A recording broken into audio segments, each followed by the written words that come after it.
Today, we are cracking open the case file on one of the strangest, most unlikely global superstars in history.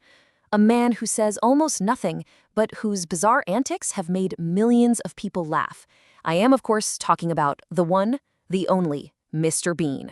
So to really get this guy, you have to start right here, with this quote from his creator, Rowan Atkinson. He called him a child in a grown man's body. And honestly, that's it. That's the key that unlocks the entire character.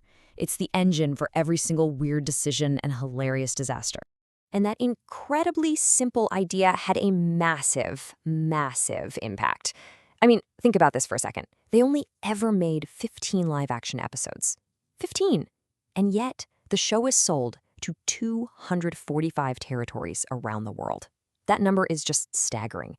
It means pretty much everywhere you go on this planet, people know and love this weirdo in a tweed jacket. Which leads us to the central mystery of our case file today.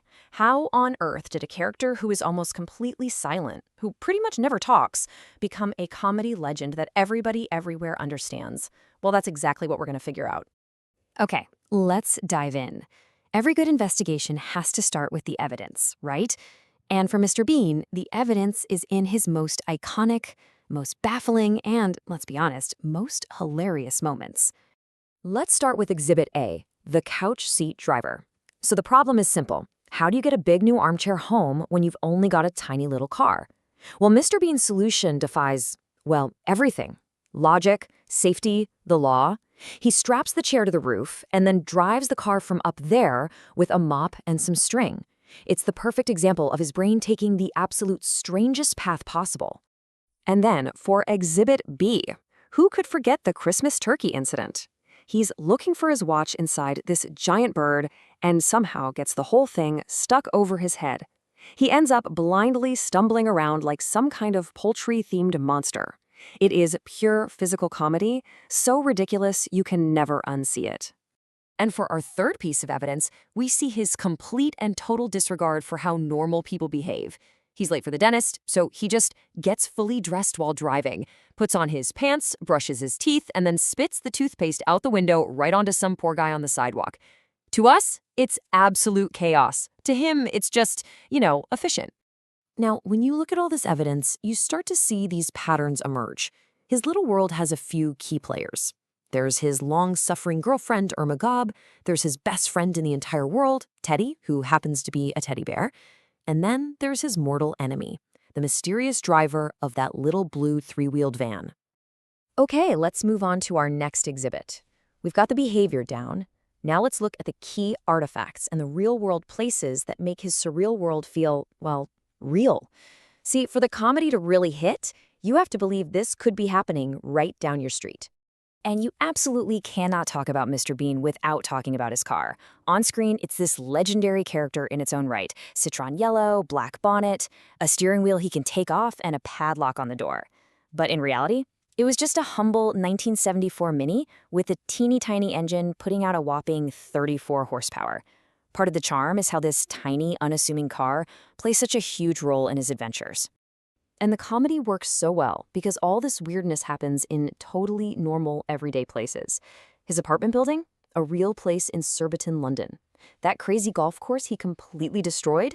A real park in Maidenhead. The dentist, the shoe shop, they're all real spots. Putting the absurd into the ordinary is what makes it so brilliant. Okay, so we know what he does and where he does it. But the real question is, why is it so funny? I mean, what's the actual science here? For that, we need to turn to the expert analysis. Turns out, it all comes down to a theory called incongruity humor.